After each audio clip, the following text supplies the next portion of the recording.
कृषि उपज से आत्मनिर्भरता। इन्वेस्टमेंट छोटे शहरों में भी आए को दुगना करने में सक्षम है।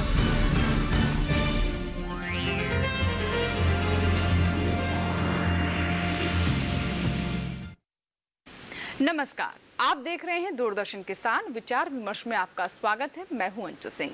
हमारे देश में किसान बड़ी संख्या में पारंपरिक फसलों की खेती करते हैं। हालांकि पारंपरिक फसलों की खेती से किसानों को अच्छी खासी आमदनी होती है, लेकिन एक फसल ऐसी भी है जिसकी खेती आपकी आमदनी को दुगना कर सकती है। जी हां, हम बात कर रहे हैं मखाने की। मखाना एक नकदी फसल है और इसकी खेती मुख्य रूप से तालाब और झील में की जाती है। इतना ही नहीं, इन जलीय क्षेत्रों का उपयोग आप मखाने के साथ ही सिंघाड़े की खेती और मछली पालन के लिए भी कर सकते हैं, यानी दोगुना मुनाफा ले सकते हैं। बिहार में तो मखाने की खेती किसानों की आमदनी का मुख्य जरिया भी है। तो कैसे करें मखाने की खेती, किन इलाकों में मखाने की खेती की जा सकती है, किन किन बातों का ध्यान आपको मखाने की खेती करते समय रखना होगा और कैसे ये एक मुनाफे की खेती हो सकती है, ऐसे तमाम पहलुओं पर आज हम विचार विमर्श करेंगे। और चर्चा के लिए हमारे साथ स्टूडियो में मौजूद रहेंगे भारतीय कृषि अनुसंधान परिषद में प्रोसेसिंग इंजीनियरिंग के सहायक महानिदेशक डॉक्टर श्याम नारायण झा, दरभंगा बिहार स्थित मखाना अनुसंधान केंद्र के निदेशक डॉक्टर इंदुशेखर सिंह, दरभंगा में मखाना प्रसंस्करण से जुड़े अमरेंद्र नाथ झा, साथ ही हमारे साथ जुड़ेंगे डॉक्टर राजेश विश्वकर्मा, प्रधान वैज्ञानिक सीथेट लुधियाना से। बहुत बहुत स्वागत है आप सभी हमारे दर्शकों का कार्यक्रम में, और सभी मेहमानों का भी शुक्रिया जो आप हमारे साथ जुड़ रहे हैं कार्यक्रम में। आज हम मखाने की खेती पर बात करेंगे और चलिए चर्चा की शुरुआत करते हैं। सबसे पहले मैं आपसे जानना चाहूंगी झा साहब कि मखाना जिसे हम कह रहे हैं कि ये आय दुगनी करने के लिए जो आमदनी है वो दुगनी होती है, हालांकि हम बहुत ज्यादा विचार नहीं कर पाते ऐसी फसलों के बारे में, शायद रिस्क फैक्टर रहता है या फिर कहीं ना कहीं जानकारी का अभाव रहता है। आप क्या कहना चाहेंगे, मखाने की खेती कैसे हमारे किसानों के लिए एक बहुत ही फायदे की खेती हो सकती है?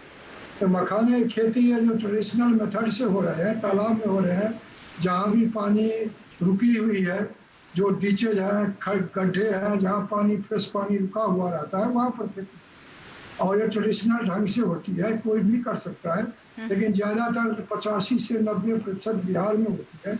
खेती में ज्यादा लागत अभी नहीं आता है, लेकिन इसका खेती करना मुश्किल इसलिए है जो ये पानी में होता है, 4 फुट 5 फुट पानी में होता है, और उसको हार्वेस्टिंग का सबसे बड़ा प्रॉब्लम है। हार्वेस्टिंग करने के बाद उसका जो प्रोसेसिंग है, जो बीज से मखाना निकलता है, वो और ज्यादा कठिन से कठिनतम है, जिसके कारण ये जगह ये फैल नहीं पा रहा है। और मौसम का भी समस्या होगी, हर मौसम में ये नहीं होता, हर तरह के मिट्टी में नहीं होता, इसीलिए शायद दूसरी जगह नहीं हो रहा है। अदरवाइज ये कहीं भी हो सकता है हमारे देश में। अभी छत्तीसगढ़ में शुरू हुआ है, कुछ हमें पता लगा है उड़ीसा में भी शुरू हुआ है, इसीलिए हो सकता है। मेन समस्या इसका हार्वेस्टिंग है, उसके बाद उसकी समस्या जो है प्रोसेसिंग का।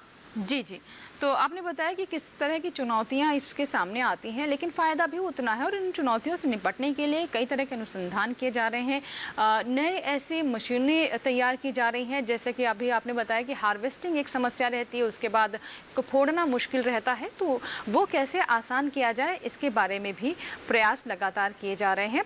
और लगातार हमारे साथ मेहमान जुड़े हुए हैं जिनसे हम बात कर रहे हैं। हमारे साथ झा सर हमारे साथ बने हुए लगातार। सर ये बताइए कि ये इसका प्रचार किस तरीके से किया जा रहा है? जैसा कि आपने बताया कि ये कहीं भी हो सकता है, लेकिन फिर भी हर जगह किसान इसको लेने में उतना सहज महसूस नहीं कर पाते हैं।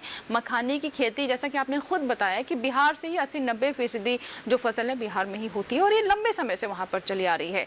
लेकिन अब बीता ज़माना नहीं है, अब हम देख रहे हैं कि देश के किसी भी कोने में किसी भी फसल को लेने का प्रयास किया जाता है, उसके मुताबिक वैसी परिस्थितियाँ बनाई जाती हैं और वैसी किस्में भी होती हैं।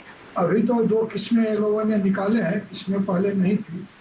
लेकिन मेन समस्या है जो कारीगरी की, जो मैं बताया, खेती करने के लिए सीखना पड़ेगा और पानी से जो उसके बीज को निकालना पड़ता है वो कठिन है। इसीलिए दूसरी एरिया में यदि होता भी है, जैसे मैंने आपको बताया था छत्तीसगढ़ में होता है, तो बिहार से ही जो कारीगर है उसको ले जाना पड़ता है, इसीलिए दूसरी जगह ये पॉपुलर नहीं हो रहा है।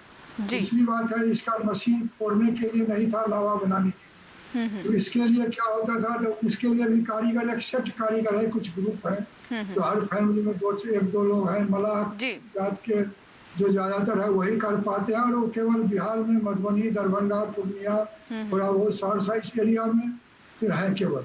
इसीलिए दूसरे जगह होना थोड़ा मुश्किल हो जाता है। जी जी जब इसकी मशीनीकरण हो जाएगी तो शायद दूसरे जगह फैलने में कोई ज़्यादा दिक्कत नहीं। जी बिल्कुल। तो आपने बताया कि ये मुश्किलें आती हैं, लेकिन अब कुछ अलग अलग क्षेत्रों में भी इसको लेकर हम रुझान देख रहे हैं किसानों का, और छत्तीसगढ़ का आपने खुद जिक्र किया। हमें ये भी बताएं झा साहब कि ये एक तो हम बता रहे हैं शुरुआत में ही कि ऐसी फसल है जो कि आप जिससे अच्छा दाम तो आप वसूल ही सकते हैं, नकदी फसल है, लेकिन इसके साथ आप मछली पालन भी कर सकते हैं, अन्य फसलें भी ले सकते हैं, मसलन सिंघाड़ा भी ले सकते हैं। तो इसके बारे में भी मैं चाहूँगी थोड़ा विस्तार से हमारे किसानों को बताएं।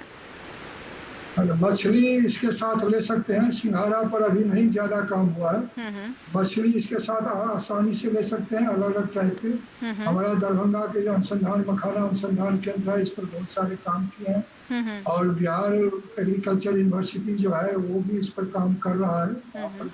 वैज्ञानिक है पूर्णिया में एग्रीकल्चर कॉलेज। तो मखाना के साथ मछली हो सकता है, अलग अलग किस्म के मखाने हो सकते हैं। और एक अच्छी बात भी है, जो पहले केवल तालाब में और जहाँ 4 फुट 5 फुट पानी होती थी वहीं होती थी इसको, अब ऐसे भी तकनीक ये लोग इजाद किए हैं जो खेत में भी यदि 2 फीट 3 फीट पानी है तो उसमें भी खेती कर सकते जी। तो धीरे धीरे अनुसंधान हो रहा है इस पर, और खेती में भी आसानी होगी। साथ साथ हमारे वैज्ञानिक उसका बीज जो तालाब से या मिट्टी से पानी से कीचड़ से निकालने कठिन है, उस पर भी काम कर रहे हैं। उसका मशीन बन जाए तो उम्मीद है जो हार्वेस्टिंग का जो प्रोसेस है वो भी आसान होगा, तो दूसरे जगह आसान से। जी जैसा आप ये भी बताइए कि जैसे कि आपने बताया कि जो तालाब है उसमें मछली पालन भी साथ साथ कर सकते हैं, सिंघाड़े की भी आपने बात बताई, लेकिन वो अभी इतना प्रचलित नहीं हुआ है। तो क्या इसके लिए जो प्राकृतिक रूप से तालाब हैं, या फिर वो क्षेत्र जहाँ पर तालाब बनाना संभव है, या फिर वहाँ पर तालाब को समय समय पर उसकी मरम्मत करके उसको बनाए हुए हैं, वहीं पर ही आप सिंघाड़े की खेती कर सकते हैं, या फिर हमारे किसान अपने खेतों में भी ऐसी जगह तैयार कर सकते हैं जहाँ पर सिंघाड़े की खेती संभव हो पाए? अपने खेतों में भी किसान ऐसे तैयारी कर सकते हैं, जैसे मैंने बताया कुछ तकनीकी लोगों ने हमारे मखाना अनुसंधान केंद्र में इजाद किया है, जो खेत में भी खेती कर सकते हैं। यदि कोई तालाब ऑलरेडी बना हुआ है तो उसमें कर ही सकते हैं, नहीं तो आपने देखा होगा पहले रेलवे लाइन के साइड साइड में बहुत सारे पानी ऐसे लगे रहते हैं, जो ऐसे गड्ढे हैं उसमें पानी लगे हैं, उसमें भी कर सकते हैं। ऐसा कोई नहीं है जो उसके लिए भी अलग से तालाब बना सकते। जी जी बिल्कुल। और ये भी बताएं कि इसमें लागत कितनी आएगी? जैसे कि आपने बताया कि जो पहले से तालाब हैं प्राकृतिक रूप से हैं, या फिर ऐसे जलाशय हैं, वहाँ पर तो किया ही जा सकता है, लेकिन मान लीजिए किसी किसान को शुरुआत से ही इसके लिए तमाम व्यवस्था करनी है, तो मखाने की खेती में कितना खर्चा आता है, और कितने बड़े तालाब में कितनी फसल ले सकते हैं, अगर इसके बारे में किसी तरह का अनुमान मिल सके। एक्चुअली ये साल में एक बार होता है, जैसे अक्टूबर नवंबर में बीज डालते हैं, और बहुत बड़ी बात है इसमें जो बहुत बार खेत तालाब में बीज डालने की जरूरत नहीं होती है, क्योंकि जब हार्वेस्टिंग करते हैं तो बहुत सारे बीज वहाँ छूट जाते हैं, वही बीज अगले साल निकल के आती है, तो इसीलिए बीज नहीं होता है। लेकिन कहीं कहीं यदि कम पौधा निकलता है अपने आप, तो बीच बीच में दूसरी जगह जहाँ ज्यादा निकलता है वहाँ से ला के ट्रांसप्लांटिंग कर देते हैं लोग। झा साहब अब ये भी बताएं कि किन किन क्षेत्रों में इसकी खेती विशेष रूप से हो सकती है, किस तरह की भौगोलिक स्थिति होनी चाहिए, वातावरण होना चाहिए जहां पर इसकी खेती और सुगम हो जाती है? इसकी खेती ज़्यादातर ऐसे आप समझते हैं जो बिहार उत्तरी बिहार में ही ज़्यादा होती है, जहाँ पानी ज़्यादा रहती है, जहाँ चौड़ है, जहाँ पानी की इकट्ठा होने का प्रावधान है, वहाँ हो सकता है। जहाँ की मिट्टी शायद कीचड़ वाली मिट्टी हो, या ज़्यादा यदि हार्ड होगा तो नहीं होगा, ज़्यादा बालू होगा तो नहीं होगा, बीच का मिट्टी हो जिसमें कीचड़ ज़्यादा बनता हो, और थोड़ा ह्यूमिड एरिया हो, जो हमारा एक्सपीरियंस कहता है, हम कुछ विभाग के नहीं, हमारा जो एक्सपीरियंस कहता है ह्यूमिड एरिया जो है उसमें ज़्यादा होगा। इसीलिए हमने जहाँ तक पता लगा है जो उड़ीसा में भी काफ़ी होना शुरू हुआ है कुछ एरिया में, और वेस्ट बंगाल में भी अब कहीं कहीं हो रहा है जी। पहले भी रिपोर्टेड था लेकिन कमर्शियल लेवल पर नहीं हो रहा था, और अभी पता लगा है जो आपको छत्तीसगढ़ में काफी एरिया में शुरू किया है, कुछ कृषि विज्ञान केंद्र है वो प्रशिक्षण भी देना जी बिल्कुल, आपने यहाँ पर प्रशिक्षण की बात बताई कि इसको लेकर कृषि विज्ञान केंद्र की तरफ से ट्रेनिंग भी दी जा रही है। छत्तीसगढ़ में आप देख रहे हैं कि इसकी खेती का प्रयास किया जा रहा है। लेकिन जी झा साहब, जो हमारे किसान अभी हमें सुन रहे हैं और अगर वो भी अपना मन बनाए, क्योंकि कार्यक्रम की शुरुआत में भी आपने कहा कि इसकी खेती वैसे तो कहीं भी की जा सकती है, वो अलग बात है कि बिहार में बड़े पैमाने पर की जाती है। तो जो हमारे किसान अभी सुन रहे हैं, अगर उनके पास तालाब है और वो भी इस फसल को लेना चाहते हैं, नकदी फसल है, ज़्यादा लाभ कमाना चाहते हैं, तो इसके लिए वो कहाँ से ट्रेनिंग ले सकते हैं या फिर कहाँ संपर्क करें अधिक जानकारी के लिए? इसमें खेती के लिए हम माने यही सजेस्ट करेंगे, जो बिहार में दरभंगा में मखाना रिसर्च सेंटर है जी, जो माने Indian council of agriculture research, भारतीय कृषि अनुसंधान परिषद की संस्थान है। वहाँ पर खेती बाड़ी के लिए उनको प्रशिक्षण आराम से मिल सकता है और वहाँ पर जाके किसी भी तरह का वो प्रशिक्षण ले सकते हैं। उसको फिर प्रोसेसिंग करने के लिए, फोड़ने के लिए जो भी प्रशिक्षण की जरूरत है, मशीनरी की जरूरत है, उसके लिए जो हमारा सीफेट लुधियाना है, केंद्रीय प्रसंस्करण संस्थान लुधियाना जो है पोस्ट हार्वेस्ट का, वहाँ पर सारे तरह के मशीनरी भी उपलब्ध है, जो क्लीनिंग, ग्रेडिंग और रोस्टिंग का सारा मशीन है। वहाँ पर उनको प्रशिक्षण आराम से। जी जी बिल्कुल। तो जैसा कि आपने लुधियाना के बारे में भी जिक्र किया कि किस तरीके से सीथेट में ऐसी ट्रेनिंग दी जा रही है और ऐसी मशीनें भी हैं, तो डॉक्टर राजेश विश्वकर्मा जी, जो कि प्रधान वैज्ञानिक है, जिनके बारे में कार्यक्रम में शुरुआत में भी मैंने बताया, वो भी हमारे साथ जुड़ेंगे। उनसे भी हम इसके बारे में भी थोड़ा विस्तार से समझेंगे। और इसके अलावा जैसे कि आप लगातार दरभंगा की बात कर रहे हैं, तो वहाँ से भी हमारे साथ जो अनुसंधान के निदेशक हैं डॉक्टर इंदुशेखर सिंह, वो भी हमारे साथ कार्यक्रम में जुड़ेंगे। लेकिन उससे पहले मैं आपसे ये जानना चाहूँगी झा साहब कि ये बताइए कि इससे आमदनी किस तरीके से बढ़ सकती है? मतलब ये तो हुआ कि ये अपने आप में ही नकदी फसल है और मांग भी काफी। ये आपका बहुत अच्छा सुंदर सवाल है। ये हमारे नजर में आमदनी दुगुनी नहीं, 1 चौगुनी और 10 गुनी आमदनी कर सकती है। जी जी।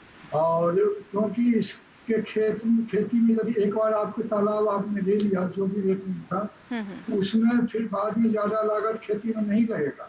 प्रोसेसिंग में, लेबर में जो चार्ज लगता है वो लगेगा। और मखाना यदि आप वहाँ पर समझिए 40 रुपए किलो आपका बीज बिकता है, मखाना फोड़ने के बाद दरभंगा में 400 रुपए किलो बिकता है। और 1 किलो बीज जो है, जिसको वहाँ पर लोकल भाषा में पूरी बोलते हैं, इससे करीब 300 से 400 ग्राम मखाना मिलता है। तो कई गुना फायदा है उसमें जी। यानी और उसके साथ साथ जो भी मखाना है उसको हम बोलते हैं, उसको भी ग्रेडिंग करें। ए ग्रेड का जो है उसको ज्यादा पैसा में बेचे, बी ग्रेड का उससे कम में, और सी ग्रेड का जो निकलता है उससे वैल्यू एडेड प्रोडक्ट, जिसको आजकल मूल्यवर्धन करके अलग अलग मखाना खीर, मखाना सब्जी, आज सब मखाना पाउडर आज सब बना करके पैकेट करके बेच सकते हैं। इससे कई गुना, माने 10 गुना तक आमदनी बढ़ सकती है। जी, 10 गुना तक आमदनी बढ़ सकती है। बस जैसा कि आपने बताया कि इसकी खेती में बहुत ज़्यादा लागत नहीं आती है, लेकिन उसके बाद के जो कार्य हैं, मसलन कि इसके हार्वेस्टिंग, उसमें थोड़ी समस्या कई बार आती है। और प्रोसेसिंग को लेकर कई ऐसी मशीनें बनाई जा रही हैं ताकि इसका काम जो है और आसान किया जाए। बस कोशिश ये है कि हमारे किसान कुछ हट कर करने का प्रयास करें, ऐसी कोशिश में वो आगे बढ़े। इसीलिए हम इस तरह के विषय कार्यक्रम में आपके लिए लेकर आते हैं। फिलहाल इसी के साथ ही यहाँ लेंगे एक छोटा सा ब्रेक के बाद भी मखाना पर हमारा विचार विमर्श जारी रहेगा। आप बने रहे दूरदर्शन किसान के साथ।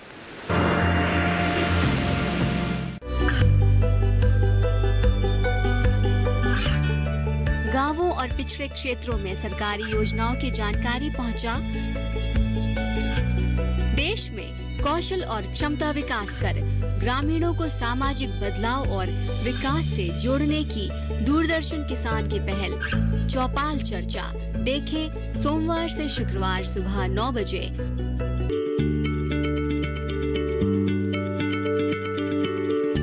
क्या आप किसी बीमारी से परेशान हैं? चाहते हैं डॉक्टर की सलाह? तो हम हैं आपके साथ, बताएंगे आपको जीने की राह। समस्याएं आपकी, समाधान देश के मशहूर विशेषज्ञों के।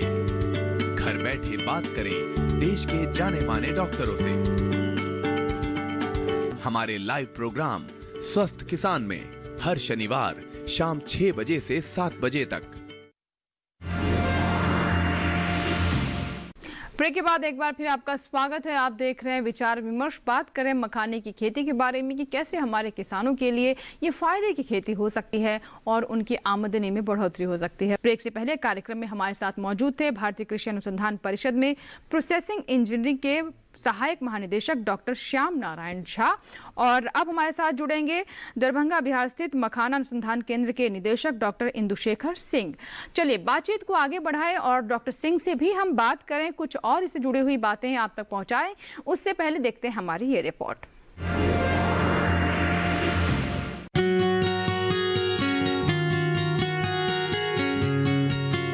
मखाना निम्फी फयेसी परिवार का एक जलीय पौधा है।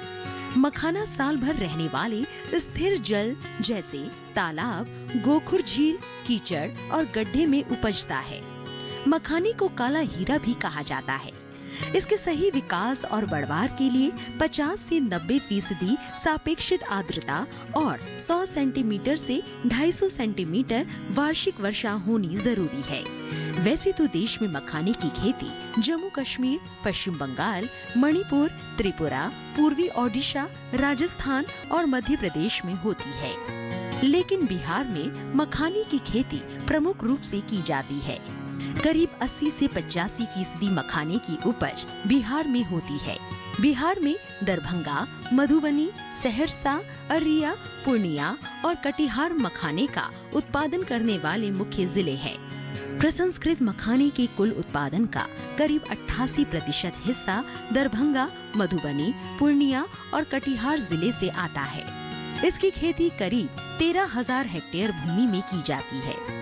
मखाने की खेती के लिए कम से कम 4 फीट पानी की जरूरत होती है। इसमें प्रति एकड़ खाद की खपत 15 से 40 किलोग्राम होती है। 1 एकड़ में 10 से 12 क्विंटल मखाने का उत्पादन हो जाता है। मखाने की खेती की ये विशेषता है कि इसमें लागत बहुत कम आती है और मुनाफा ज्यादा होता है। मखाने की खेती अगर तालाब में ना होकर नीची जमीन में हो तो किसान इसके साथ सिंघाड़े और बरसीम की खेती भी कर सकते हैं। मखाने से आमदनी की बात करें तो अगर सिर्फ मखाने की खेती किसी तालाब में की जाए तो नेट इनकम यानी शुद्ध आमदनी करीब 48,000 रुपए पड़ती है। अगर मखाने के साथ सिंघाड़े की खेती की जाए तो करीब 1 लाख रुपए और मखाने के साथ धान, गेहूं की खेती की जाए तो 1,21,000 रुपए तक नगद आमदनी हो जाती है। यानी अगर किसान जलीय कृषि में मखाने की खेती करे तो न सिर्फ अच्छी पैदावार ले सकते हैं बल्कि अपनी आमदनी को भी 2 गुना कर सकते हैं।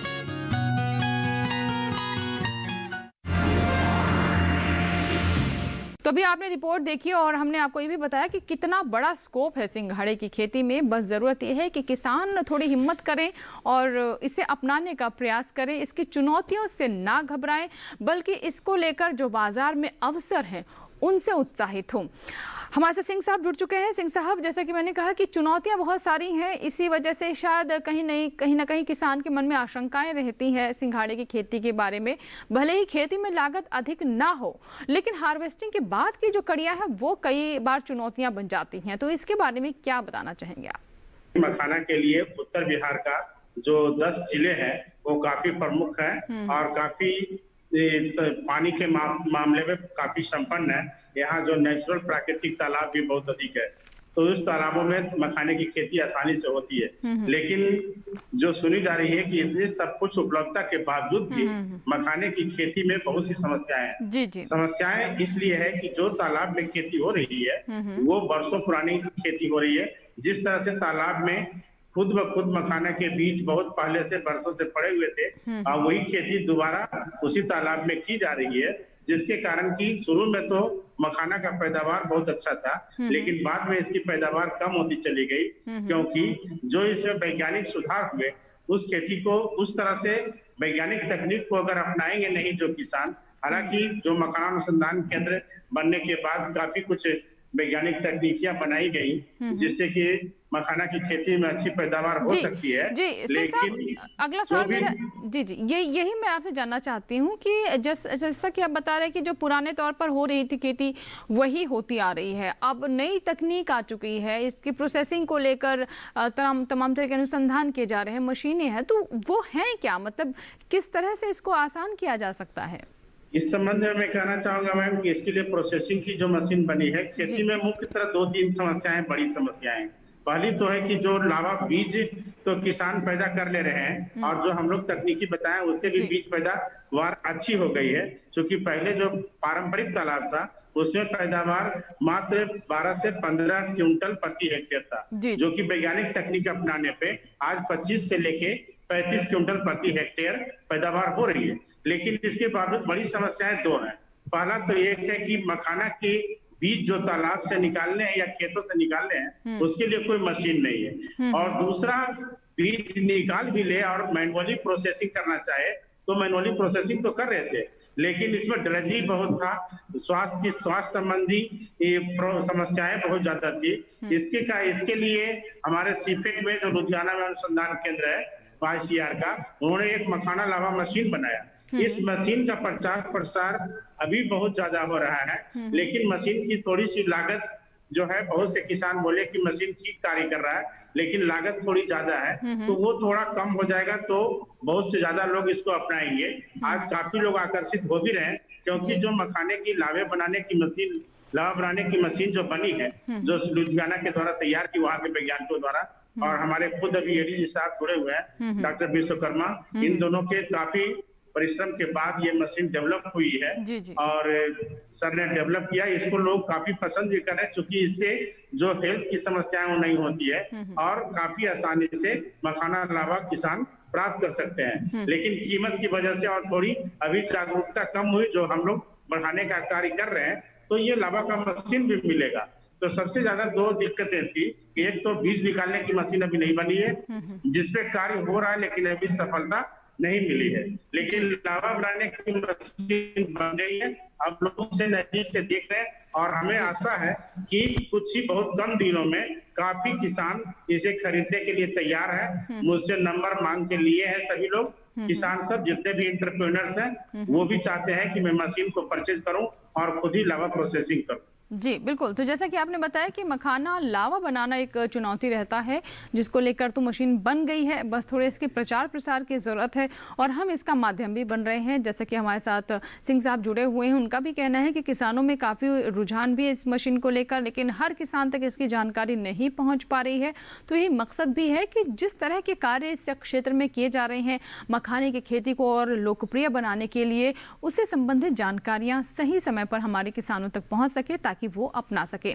सिंह साहब, अब ये बताइए कि जैसा कि हमने शुरुआत में कहा कि इससे कई तरह के फायदे हैं। एक तो ये कि तालाब तो है ही आपके पास, उसमें एक बार शुरुआत में जो थोड़ी बहुत लागत आती है मखाने में वो होती है, उसके बाद इसमें कोई बहुत खर्चा नहीं आता है। प्रोसेसिंग वगैरह एक अलग मसला है जिसके बारे में भी आपने बताया, लेकिन अन्य जो फसलों के बारे में भी कहा जा रहा है कि सिंघाड़ा जो है वो भी ली जा सकता है, लेकिन शुरुआत में झा साहब ने कहा कि सिंघाड़े की खेती जो है अभी इतनी व्यवहारिक नहीं होती नजर आ रही सिंघाड़े के साथ, मखाने के साथ, तो इसके बारे में आप क्या बताएंगे? इसमें बहुत अच्छा प्रश्न किया आपने। इसमें मैं बताना चाहूंगा कि मखाना के साथ तो सिंघाड़ा नहीं होगा, लेकिन मखाने लेने के बाद, चूंकि मखाना का जो समय है लेने का वो आपका जुलाई में समाप्त होता है और 15 अगस्त के बाद फिर से हम सिंघाड़े के पौधे लगा सकते हैं, जिससे कि सिंघाड़े की खेती मखाना लेने के बाद वर्ष में 2 खेती खूब आराम से किसान कर सकते हैं। और कुछ किसान लेना भी शुरू कर दिए कि सेम जो फील्ड है मखाना का उसी में सिंघाड़ा ले सकते हैं। लेकिन अभी तक जो क्या था कि जहां मखाना लेते हैं और सिंघाड़ा कहीं और लेते थे दूसरे खेत में, लेकिन सेम खेत में, उसी खेत में मखाना और सिंघाड़ा 2 फसल लेकर के, जैसे मखाने की खेती करने पे ये जो लागत है वो लागत करीब 70,000 प्रति हेक्टेयर की दर से आती है मखाने की, तो एक लागत दर है ये। तो इसमें क्या है कि जितने भी मल्लाह हैं जो गरीब तबके हैं वो इस तरह से 70,000 रुपया वो तो लगाते हैं, लेकिन उनके लगाने का रेट कुछ अलग है कि जैसे करते क्या है कि वो कॉन्ट्रैक्ट पे खेती करते हैं और खेत जो तालाब है वो तो बहुत बड़े बड़े लोगों का है और गवर्नमेंट का तालाब है, कुछ प्राइवेट तालाब है और सरकारी तालाब है। तो जो निजी तालाब है और सरकारी तालाब है इन तालाबों को वो किसान एक ग्रुप बना करके उसको कॉन्ट्रैक्ट में लेकर के उसमें खेती करते हैं। इस तरह से खेती करने पर उनको करीब एक औसतन 60 से 70 हजार रुपए प्रति हेक्टेयर की लागत आती है। अगर इसका हम शुद्ध लाभ देखें इसमें तो करीब 60,000 रुपया कम से कम प्रति हेक्टेयर है। लेकिन यदि बढ़िया से खेती करें वैज्ञानिक तरीकों को अपना करके तो 2.25 लाख प्रति हेक्टेयर की शुद्ध लाभ होती है। लेकिन अगर उसी खेत में मखाना के साथ तालाब सिंघाड़ा की खेती की जाए तो लाभ करीब 2.5 लाख प्रति हेक्टेयर पहुंच जाती है, जो कि किसान के लिए बहुत फायदेमंद है। तो लागत तो है, लेकिन अगर 2 खेती करें तो काफी ज्यादा लागत इसमें फायदा किसान को पहुंचेगा। और अगर वही मखाना के किसान मखाना के साथ मछली और सिंघाड़ा कर ले तो उनकी लागत, उनकी शुद्ध आय जो है वो करीब 2.5 लाख से ऊपर जाकर के 3 लाख 3.25 लाख प्रति हेक्टेयर हो जाती है। तो इस तरह से बहुत ही फायदेमंद है अगर सेम खेत में, उसी खेत में मखाना, सिंघाड़ा और मछली लेते हैं। जी, तो एक ही आप तालाब में सिंघाड़े की खेती भी कर सकते हैं, मखाना भी ले सकते हैं और साथ ही मछली पालन भी कर सकते हैं। यानी जैसे हम कहते हैं कि आम के आम और गुठलियों के दाम, तो सिंघाड़े की और मखाने की खेती में भी ये कहावत बिल्कुल सटीक बैठती है। सिंह साहब, अब ये बताएं कि जैसा कि हम कह रहे हैं कि इसकी खेती को और प्रचलित करने की ज़रूरत है, और हम जान भी रहे हैं कि मखाने की जो मांग है वो भी लगातार बढ़ रही है। जो उपभोक्ता है अपने स्वास्थ्य के प्रति काफ़ी सजग हो रहा है और इसे एक लाइट फूड या स्वास्थ्य के लिए अच्छा विकल्प भी माना जाता है। हमारे जो दर्शक हैं वो समझते हैं, वो तो उपभोक्ता जो है इसकी मांग भी इसीलिए करते हैं कि इसके कई तरह के गुण हैं, जो पोषक तत्व हैं उसे अपनाना चाहते हैं। तो ये सिर्फ बिहार तक ही क्यों सीमित है? तालाब तो पूरे देश में है, बहुत सारी जगहों पर है, तो बिहार में ही 80-90% मखाना की खेती क्यों हो रही है और बाकी जगह क्यों हम इसमें आगे नहीं बढ़ पा रहे हैं? मखाने की खेती के लिए दूसरी जगह भी खेती हो सकती है। अगर पूरे विश्व भर में देखें तो इसकी 15,000 हेक्टेयर में अभी वर्तमान में खेती पूरे विश्व में, पूरे भारत में हो रही है। उसमें से 13,000 हेक्टेयर 13,000 हेक्टेयर की खेती जो है सिर्फ उत्तर बिहार में होती है। इसकी खेती वैसे किसी भी जलवायु में जो ट्रॉपिकल क्षेत्र है, सब ट्रॉपिकल है, जैसे कि आप उत्तर प्रदेश है, अपने भारत में मैक्सिमम जो हिमाचल का एरिया अगर छोड़ दें जहाँ की काफी ठंड पड़ती है, अगर उसको छोड़ दे थोड़ा तो उत्तर प्रदेश है, उड़ीसा है, बंगाल है, असम है, जहाँ की अभी खेती हो रही है। तो इसको बिहार में भी कहीं भी कर सकते हैं, उत्तर बिहार में कर सकते हैं, मध्य प्रदेश में की जा सकती है, इन सभी राजस्थान के कुछ पार्ट में किया जा सकता है। यानी कि इसके लिए जो खेती की जो जलवायु, सही जलवायु है, इसके लिए वर्षा जो है, वर्ष भर में जो वर्षा है वो 900 से लेके 1000 मिलीमीटर कम से कम वर्षा होनी चाहिए। दूसरा जो टेम्परेचर, जो रिलेटिव ह्यूमिडिटी है, जो वायु की आर्द्रता है, वो 50% से ज्यादा होनी चाहिए, और जो टेम्परेचर है वो 25 से 30 डिग्री सेंटीग्रेड के टेम्परेचर में इसकी जो है इसकी जो बढ़वार है स्थिति मखाना की खेती की जो चाहिए सही जलवायु, वो अच्छी तरह से उसमें मखाना की खेती हो पाती है। लेकिन इसकी खेती को बढ़ाने के लिए हम अगर हर क्षैतिज विकास को, इसको विस्तार को देखें तो इसके लिए जरूरी है कि सिर्फ तालाबों में अगर हम रहेंगे तो उतना ज्यादा इसका नहीं बढ़ेगा, क्योंकि तालाब की संख्या सीमित है। इसकी खेती हम धान के वैसे खेत में भी कर सकते हैं जो धान के लिए कड़ी मिट्टी के लिए उपयुक्त है, जहाँ की पानी रुक सकता है। वैसे खेतों में अगर मेड़ को 2 फीट तक मेड़ का ऊंचा कर दिया जाए और उसमें मात्र 1.5 फीट तक का पानी रखा जाए, और जो सीड डालने से सीड जो नर्सरी, जब से हम इसमें नर्सरी से पौधे लगाते हैं मार्च से लेकर जुलाई तक मात्र 1.5 फीट पानी रख के हम खेतों में भी, और जहाँ जल जमाव का क्षेत्र है, जो चौर का क्षेत्र है,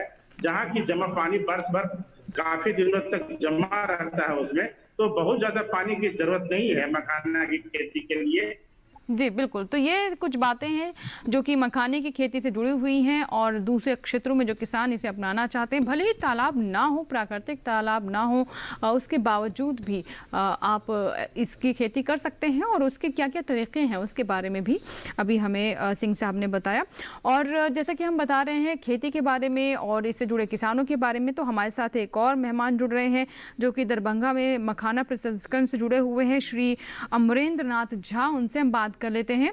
अमरिंदर नाथ झा जी हमारे साथ जुड़ेंगे और उनसे हम समझेंगे कि इसकी प्रोसेसिंग में किस तरह के बदलाव आए हैं, क्योंकि हम आज की जो खेती है उसे तकनीकी खेती बता रहे हैं और नए नए जो वैज्ञानिक तरीके हैं उसका इस्तेमाल हमारे किसान कर रहे हैं। तो मखाने की खेती में हमारे किसान कैसे इसे अपना रहे हैं, ये आपसे जानना चाहेंगे कि किस तरीके से इस कार्य को आप कर रहे हैं, क्योंकि कई तरह की चुनौतियां भी इससे जुड़ी हुई है। मखाने के बीज निकालने तालाब से, उसके बाद उसका प्रसंस्करण करना, और इसमें लोगों की भी ज़रूरत होती है क्योंकि अभी इतना मशीनीकरण नहीं हो पाया है। तो किस तरीके से आप किसान उत्पादक संगठन बना रहे हैं, एफपीओ बना रहे हैं इससे जुड़े हुए, और अब तक कितने एफपीओ आपके साथ जुड़ चुके हैं? देखिए, अभी एग्जिस्टिंग में हम लोग बैकवर्ड सप्लाई चेन में काम कर रहे हैं, जहाँ पे अगर आप देखेंगे मखाना खेत से निकालने के बाद 2-3 उसमें मतलब स्टेजेस लगते हैं। एक जो मखाना निकालने वाली कम्युनिटी होती है, एक जो उसे रोस्ट करेंगे और उसका फोड़ी करेंगे, जो फोड़ी वाले होते हैं, उसके बाद ट्रेडर्स लोग आते हैं। तो हम लोग अभी चूंकि हमारे पास पूरी तरह से मशीनीकरण नहीं है इस चीज में, तो हम लोग अभी जितने भी फोड़ी वाले हैं और उनके साथ साथ जो भी फार्मर हैं उनसे अभी हम लोग धीरे धीरे जुड़ रहे हैं। फोड़ी वाले हम लोग डायरेक्टली प्रोक्योरमेंट जो करते हैं वो हम लोग अभी डायरेक्टली जो भी फोड़ी वाले हैं उनके थ्रू ही करते हैं, और उसके बाद जो भी उसमें प्रोसेसिंग लगती है जिससे मखाना काफी ग्रेडेबल क्वालिटी में बनता है, उस लोग इन हाउस उस चीज का प्रोसेसिंग करते हैं, चाहे वो पॉलिशिंग हो या उसका ग्रेड में अपना बनाना हो। तो हमारे साथ की मतलब काफी संख्या में फोड़ी वाले जुड़े हैं इस साल। तो हाँ, मतलब इस साल थोड़ा सा कोरोना के कारण थोड़ा सा जरूर व्यापार प्रभावित हुआ है आगामी और इन सब के कारण, लेकिन हाँ थोड़ा सा उन सब चीज का एक नेक्स्ट मंथ में आगे अभी जो आने वाले मंथ में इस साल का उपज का और अच्छा भाव मिलने का उम्मीद है। और एक चुनौती इसमें ये भी आती है कि जैसा कि आपने बताया कि 3 तरह के स्टेजेस हैं, 3 स्टेजेस इसमें आती हैं, चरण होते हैं, और इसकी खेती उतनी संगठित तरीके से नहीं हो पाती है। मतलब कि इसमें जो मजदूर हैं उनकी भी ज़रूरत पड़ती है, गोताखोर जो हैं उनकी भी ज़रूरत रहती है बीज के लिए। तो इसे एक स्ट्रक्चर देने के लिए, एक रूप देने के लिए इस पूरे काम को, चाहे वो खेती हो और उसके बाद ट्रेडर्स तक, यानी जो बेचने का कार्य है, बाजार तक पहुंचने का है, इसको संगठित करने के लिए किस तरह की चुनौतियां हैं और आप कहां तक इसमें आगे बढ़ पाए हैं? देखिए, इसमें सबसे मेजर चुनौती यह है कि यहाँ पे हर एक स्टेज पे अलग कम्युनिटी है और सबके अपने कंसर्न्स हैं, सबका अपना मार्जिन है। अगर आप एक भी चीज को स्किप करते हैं तो पूरा एक कम्युनिटी है जो कि उस चीज के अगेंस्ट है। अगर आप फोड़ी वाले को अगर आप स्किप करते हैं, आप अपना इन हाउस अगर कुछ भी उस चीज को प्रोडक्शन में अगर आप काम करते हैं, जैसे हम लोगों ने ICAR से भी कंसल्टेंसी ली है और उसमें एक हम लोगों का एक थॉट प्रोसेस एक मिल करके एक तैयार हुआ अभी कि फोड़ी को हम लोग अगर डिले करें, अगर उसको हम वहीं पे अगर प्रोसेसिंग के लिए अगर हम स्टोरेज करते हैं और जहां पे इसका सेल्स है, मान लीजिए दिल्ली, मुंबई या फिर फॉर दैट मैटर बाहर की मंडियों में इसका ज्यादा अगर भाव मिलता है, तो यहाँ पर हम सिर्फ मतलब उसके बीजों को निकालें, उसे फर्स्ट रोस्टिंग करके स्टोर करें एंड देन उसी का ट्रांसपोर्टेशन करें अगर मुख्य मंडी में, जिसके कारण हमारा ट्रांसपोर्टेशन कम से कम 30% कट होता है, मार्जिन भी अच्छा मिल पाता है, फार्मर्स को डायरेक्ट अपना मार्जिन मिल पाता है। लेकिन इस चीज को भी करने के लिए अगर आप करने जाएंगे तो पूरे फोड़ी वालों की कम्युनिटी एक तरीके से आपके साथ मतलब उस चीज में है, उसके अगेंस्ट होंगी, क्योंकि एक तरीके से उनका रोजगार हो गया, उनका जो एक तरीके से जो मार्जिन है उनका अपना वो कट हो जाएगा। तो उसमें हम लोग थोड़ा सा उनको ही इंक्लूड करने का देख रहे हैं कि कैसे हम लोग लेबर आउटसोर्सिंग उनके थ्रू कर सकते हैं, जो भी निकालने से लेकर के जो पूरे इस जो फर्स्ट रोस्टिंग का जो प्रोसेस रहेगा उसमें, साथ में साथ कैसे हम लोग उनको ही एक तरीके से लोकल एग्रीगेटर के रूप में कर सकते हैं। जैसे फॉर दैट मैटर अगर आप 500-600 किसान के साथ अगर आप काम करने जाइएगा तो एक बहुत ही एक जेन्युइन इशू होता है पेमेंट का, जो कि आज के डेट देखने की राइट टाइम में हम लोग पेमेंट दे, या तो सेम डे में या फिर 3 दिन के अंदर उनको एक पेमेंट मिले।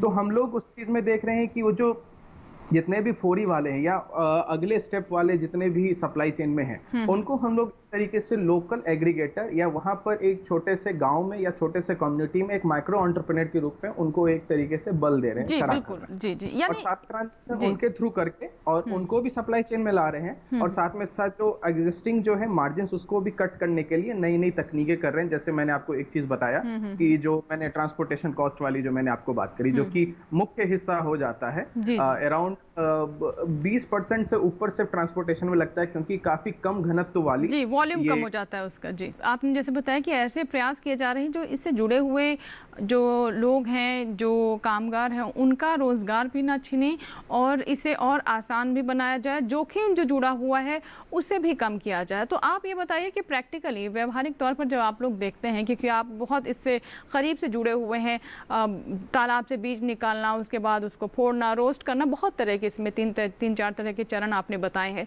तो ये जोखिम वाला जो पार्ट है, इसे आप लोग किस तरीके से घटाने की कोशिश कर रहे हैं?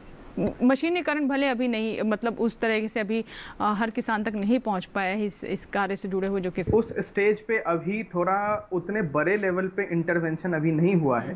ट्रायल्स जरूर चल रही है, जिसमें हम लोग ट्रायल ये कर रहे हैं कि पहला तो जो हम लोग का भी इंटरवेंशन आया है कि लो डेप्थ वाले जगहों पे, जैसे बहुत सारा बिहार का हिस्सा है, किशनगंज और पूर्णिया का हिस्सा, जहाँ पे जो एग्जिस्टिंग जो चावल की जो खेतें होती है उसमें थोड़ा सा मतलब वहाँ पर थोड़ा सा इस चीज़ को प्रोपेगेट करना, क्योंकि वहाँ पर क्या है कि अगर आप वहाँ मखाना निकालते हैं तो उतना डीप आपको गोता नहीं लगाना पड़ता है एट द टाइम हार्वेस्ट। तो एक तो वहाँ पर एक तरीके से इस सब चीज को एक बार प्रोपेगेट करना। दूसरा एग्जिस्टिंग जो है उसमें मतलब ट्रायल हम लोग ले रहे हैं कि हाँ अगर नेट का अगर हम लोग यूज करें तो थोड़े बहुत स्तर पे एग्जिस्टिंग वाले जो हाई डेप्थ पॉन्ड्स हैं उन सब में हम लोग ट्रायल कर रहे हैं। उसका रिजल्ट अभी मतलब इस स्टेज पे ना तो हम क्लेम कर सकते हैं ना हम कुछ मतलब उस चीज पे कहना चाहेंगे, लेकिन जो प्रोपेगेशन जो हमारा लो डेप्थ वाला है उसमें हमने काफी सक्सेस पाया है। हाँ थोड़ा सा 1% ये है कि ताल मखाना और फील्ड मखाना का क्वालिटी में थोड़ा सा अंतर तो आता है, लेकिन एक बात है कि गुणवत्ता में कोई भी उसमें अंतर नहीं आता है। अगर आप उसमें न्यूट्रिएंट कंटेंट की बात करें या अगर उसका लाइक फर्दर एप्लीकेशन की बात करें उसमें कोई अंतर नहीं आता है। हाँ थोड़ा सा देखने में हल्का येलोइश हो जाएगा या हल्का मतलब उसमें साइज का हल्का रिडक्शन, लेकिन गुणवत्ता उसकी उतनी अधिक प्रभावित बिल्कुल भी नहीं होती है। अमरेंद्र जी, अब मैं आपसे जानना चाहूंगी, क्योंकि हम जानते हैं कि मखाना लावा जो है वो भारत में ही होता है और अन्य देशों में भी मखाना है, हालांकि उतने बड़े स्तर पर नहीं है,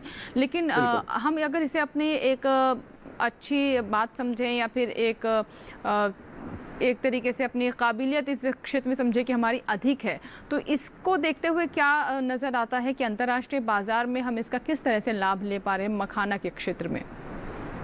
देखिए मखाना के क्षेत्र में और ये जो आपने एक यूएसपी बताई है अभी उसको लेकर के मेरा ये मतलब ये थॉट प्रोसेस है। और साथ में अभी अगर आप देखेंगे तो पोस्ट कोविड टाइम्स भी इस चीज की बहुत ज्यादा नीड है, जहां पर आज के डेट में हम बात कर रहे हैं कि to increase our immunity, to build our inner strength। तो उस चीज में अगर आप ये कहेंगे तो इसमें मखाना में बहुत सारे ऐसे माइक्रो न्यूट्रिएंट्स हैं जिसका आप या तो पोटेशियम की बात करें जो कि एक मतलब उसके बाद अलग अलग माइक्रो न्यूट्रिएंट्स है जो कि आपको बहुत स्तर पे इम्यूनिटी बिल्डअप करने में काम आता है। तो अब उस चीज को एक तो सबसे पहली बात है कि ब्रांडिंग और मार्केटिंग विथ न्यूट्रिएंट्स पैरामीटर उस चीज की जरूरत है। जैसे आज के डेट में अगर आप कहेंगे चिया सीड्स एक हाईली पॉपुलर कमोडिटी हो चुका है फॉर दैट मैटर, जो भी जिम ग्रोइंग अपना पीपल है या फिर जो भी हेल्थ कॉन्शियस पीपल उसी क्षेत्र में इसको एक हेल्दी स्नैक्स के तौर पे प्रमोट करना, फूड प्रोसेसिंग इंडस्ट्री में इसको एक हेल्दी एडिटिव के रूप में प्रमोट करना,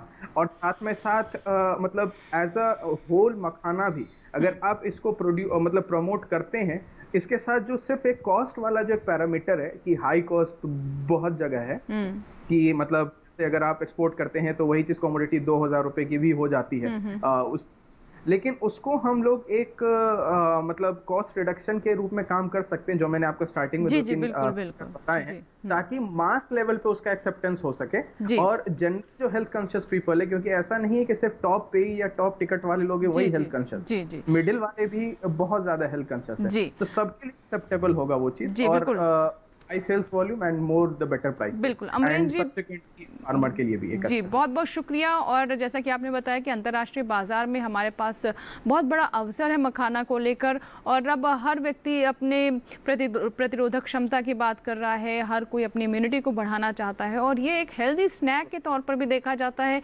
पोषक तत्वों के लिए भी ये प्रचलित है और इसी वजह से इसका बाजार भी लगातार बढ़ रहा है। बस ज़रूरत है कि जो इस क्षेत्र में कमियाँ हैं उनको दूर करने की इस क्षेत्र को और संगठित करने की, जिसमें हमारे अमरीन जैसे जो युवा हैं वो लगे हुए हैं। बहुत बहुत शुक्रिया हमसे बात करने के लिए अमरीन जी।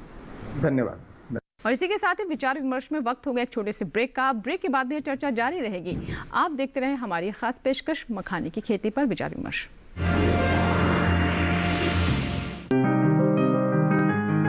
बीमारियों से कैसे बचेगी फसल, मवेशियों की मुश्किलों का क्या है हल, कहां से लाएं बीज, कितनी लगेगी खाद, किसानों के हर फोन का विशेषज्ञ देंगे जवाब। देखिए हेलो किसान लाइव सोमवार से शुक्रवार शाम 6 बजे। ये कामयाबी है अन्नदाता की, ये कहानी है खेत और खलिहानों की। कैसे करें अपने पशुओं की देखभाल, जानिए गांव-गांव के किसानों का हाल। देखिए गांव किसान सोमवार से शुक्रवार दोपहर 12 बजे सिर्फ डीडी किसान पर।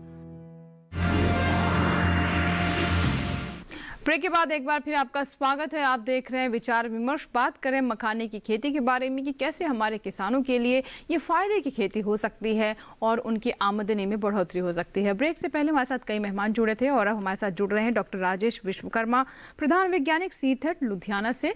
डॉक्टर विश्वकर्मा, स्वागत है आपका विचार विमर्श में। जी, ब्रेक से पहले हमने कई सारे पहलू जो मखाने की खेती से जुड़े हुए हैं उन पर चर्चा की, लेकिन आपसे हम जानना चाहेंगे क्योंकि लुधियाना में इस पर काफ़ी काम भी हो रहा है। कृषि में आधुनिकीकरण का दौर है आज और हर क्षेत्र में हम देख रहे हैं कि ऐसे यंत्र आ रहे हैं सामने ताकि किसानों का श्रम भी कम लगे, लागत भी कम लगे और समय की भी बचत हो। तो अगर हम मखाने की खेती की बात करें जिसमें लावा बनाना एक चुनौती हमारे किसानों के सामने आती है, तो इस दिशा में किस तरह के कार्य कर रहे हैं आपकी तरफ से? मखाना का लावा बनाना सबसे श्रम साध्य कार्य है। इसमें सबसे पहले मखाना को तालाब से निकालते हैं, फिर उसके बाद उसको साफ किया जाता है जिसमें झिल्ली, घोंगे और बहुत सारी चीजें होती हैं जिनको अलग करते हैं। उसको अलग करने के बाद से कम 3 घंटे धूप में सुखाया जाता है। जी जी। और सुखाने का कार्य इस तरह से किया जाता है कि धीमे धीमे सूखे और एक तरीका है कि कितना सूखना चाहिए। अगर मैं वैज्ञानिक टर्म्स में कहूँ तो 30% मॉइस्चर आ जाना चाहिए। जब 30% मॉइस्चर आ जाता है तो उसको ग्रेड करते हैं। जब हाथ से लावा बनाते हैं उसमें ये जो काम करने वाले हैं कम से कम 12 या 18 ग्रेड में उसको साइज के बेसिस पे अलग अलग करते हैं। फिर हर एक साइज के बीज को अलग अलग भूना जाता है कढ़ाइयों में, जिसमें 1 से 1.5 किलो मखाना डालते हैं और हाथ से लकड़ी जला करके हाथ से चलाते हुए उसको भूना जाता है।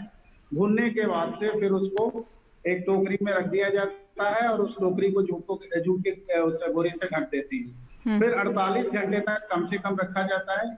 उसके बाद से जब ये काम पूरा हो जाता है तो 100 ग्राम के करीब बीज को फिर से कढ़ाई में रख करके गर्म करते हैं और जब एक उसको जो टेम्परेचर चाहिए या जो हीटिंग चाहिए वो मिल जाती है तो 3 या 4 दाने एक आदमी उस कढ़ाई में से निकाल करके दूसरे के हाथ पे गरम ही रखता है और वो दूसरा आदमी उसको एक लकड़ी के पट्टे पे रख करके और उस पर मारता है। तो जब मारता है तो अंदर जो भाप बनी होती है उसकी वजह से जब छिलका टूटता है तो वो लावा बन के निकलता है। तो ये इतना श्रम साध्य कार्य है, आप सोच सकते हैं कि सारा काम हाथों से हो रहा है, हाथ जल जाते हैं लोगों के। ये सारी बिल्कुल विश्वकर्मा जी, मेरा अगला सवाल यही भी था कि इसमें जोखिम भी बहुत है, मतलब जोखिम से जुड़ा हुआ ये कार्य है। खेती भर एक इसका एक पक्ष नहीं है बल्कि उसके बाद कई तरह के जोखिम इससे जुड़े रहते हैं। तो इसको लेकर मतलब क्या किया जा रहा है? हमारा जो पारंपरिक विधि थी इस तरह से करते हैं तो इसमें मखाने की क्वालिटी अच्छी नहीं होती। पहली चीज हाइजीन कभी मेंटेन नहीं हो पाती, वहीं पे वो सारी चीजें खुले में पड़ी रहती है। सुखाना, बनाना, हाथ से बनाना, हाथ से इकट्ठा करना सारा काम होता है और क्वालिटी आधे से ज्यादा मखाना चपटा हो जाता है। जो कि जब हम कस्टमर के पास जाते हैं तो कस्टमर चाहता है कि गोल गोल दाने हो मखाना के, ताकि उसको अच्छा भी लगता है और क्वालिटी भी उसकी अच्छी रहती है। और हाइजीन भी मेंटेन हो। तो इन सब में ये सबसे मुश्किल ऑपरेशन था कि कैसे मखाना को तोड़ करके उसका लावा बनाया जाए।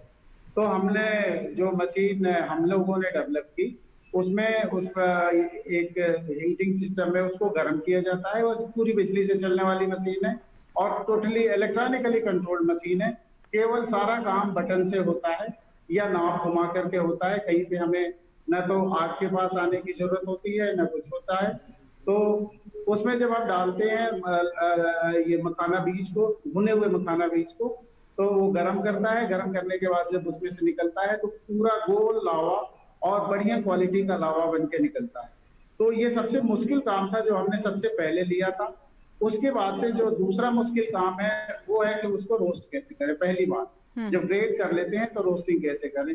तो रोस्टिंग के लिए भी एक मैकेनाइज सिस्टम जो कि गैस से चलती है।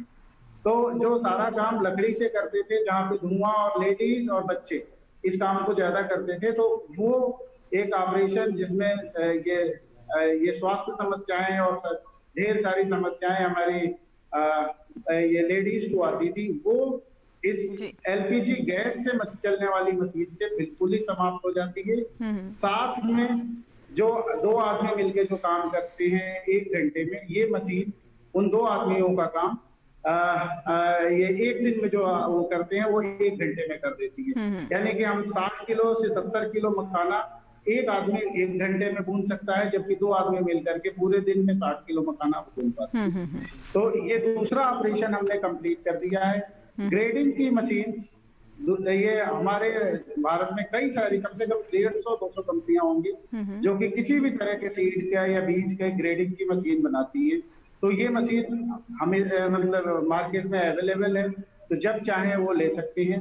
तो अब जो फाइनल एक स्टेज जो बची है जिसका मैकेनाइजेशन नहीं हो पाया है, वो है कि तालाब से सीड को कैसे निकालें। विश्वकर्मा जी, अभी आपने ये बताया कि लावा बनाने की विधि को कैसे आसान किया जा रहा है। जो परंपरागत तरीके से हमारे किसान, महिलाएं, बच्चे इससे जुड़ जाते थे, कई तरह के जोखिम इससे जुड़े रहते थे, उनका एक तरह से समाधान है जिस मशीन के बारे में अभी आपने बताया। और हम आशा करते हैं कि जो किसान इसके बारे में नहीं जानते थे उन तक भी ये जानकारी पहुँच रही है कि ऐसी मशीन आ चुकी है। आगे आपसे जानना चाहेंगे कि जो एक और चुनौती हम देखते हैं कि तालाब से बीज को निकालना, यानी जो मखाने की हार्वेस्टिंग का पार्ट है, उसको लेकर के भी क्या किसी तरह का प्रयास है या फिर इसको भी और आसान बनाने की दिशा में हम आगे बढ़ रहे हैं, क्योंकि इसके बारे में ज़्यादा जानकारी नहीं मिल पाती है।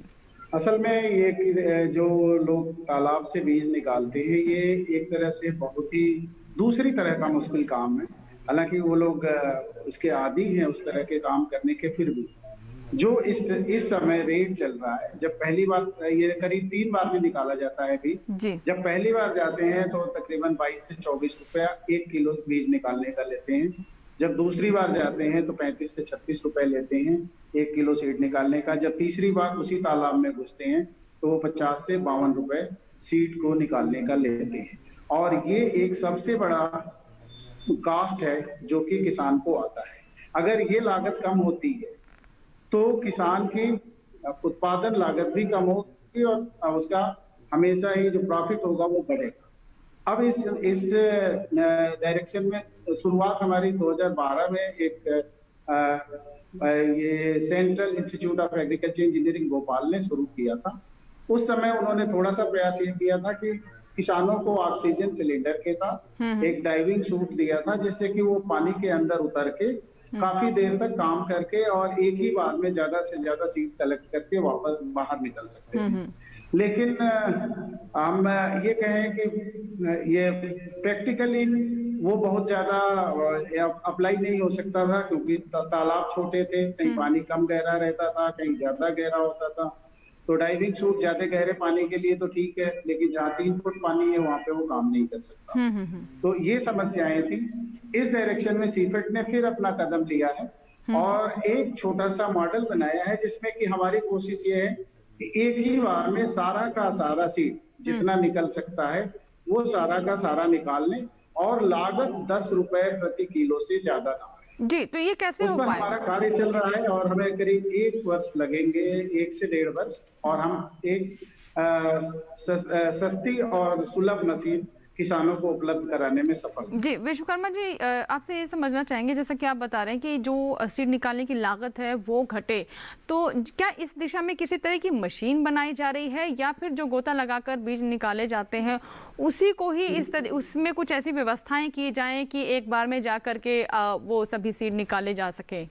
नहीं, हम एक मशीन देने की कोशिश कर रहे हैं जो कि पावर ऑपरेटेड हो, एक छोटे से डीजल इंजन से 1 हॉर्स पावर या आधे हॉर्स पावर के डीजल इंजन से चल सके।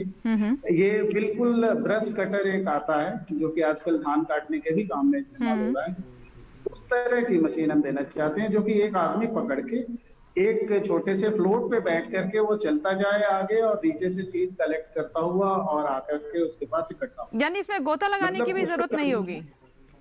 नहीं, गोता लगाने की जरूरत को हम खत्म करना चाहते हैं, क्योंकि वो अगर हमारा 6 फीट से ज्यादा पानी है या 5 फीट से ज्यादा पानी है तब गोता लगाना संभव है। 2 फीट या 3 फीट, जैसे कि अभी खेती शुरू हो गई, डॉक्टर इंदुशेखर सिंह ने बताया कि 3 फीट या 1.5 फीट के खेत में पानी में आप मखाना उगा सकते हैं, वहां पे गोता नहीं लगाया जा सकता। जी जी बिल्कुल। और फिर कलेक्ट करना मुश्किल काम हो जाता है, तो गोता लगाना हमारा अब ये ऑप्शन ऑब्सोलीट हो जाएगा और हम सीधा ये चाहेंगे कि सीधा एक मशीन से कलेक्ट होकर के उसमें और किसी तरह का कोई इंटरवेंशन जी बिल्कुल।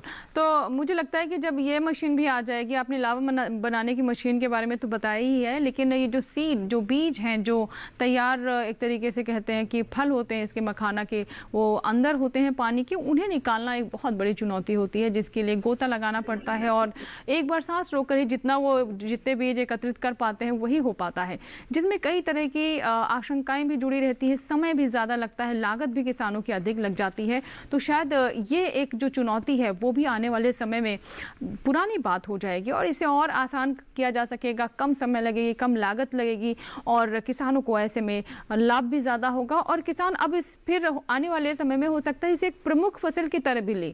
अभी बहुत ज़्यादातर किसान जो है बिहार में ही एक जो क्षेत्र है वहीं पर ही सीमित हैं, पूरे देश में ये और ज़्यादा प्रचलित होगा और किसानों का रुझान इसको लेकर बढ़ेगा। अब मैं आपसे जानना चाहूँगी विश्वकर्मा जी, ये तो बात हुई कि किस किस तरह के अनुसंधान इसके क्षेत्र में हो रहे हैं, लेकिन हम अब अगर मखाने की बात करें तो हम जानते हैं कि इसकी मांग भी काफ़ी बढ़ रही है, शहरों में बहुत मांग है इसकी, इसलिए शायद इसके दाम भी किसानों को अच्छा मिलते हैं, लेकिन विश्व पटल पर हमारे देश की अभी स्थिति क्या है मखाना को देखते हुए, अगर इसके बारे में कोई जानकारी दे पाए?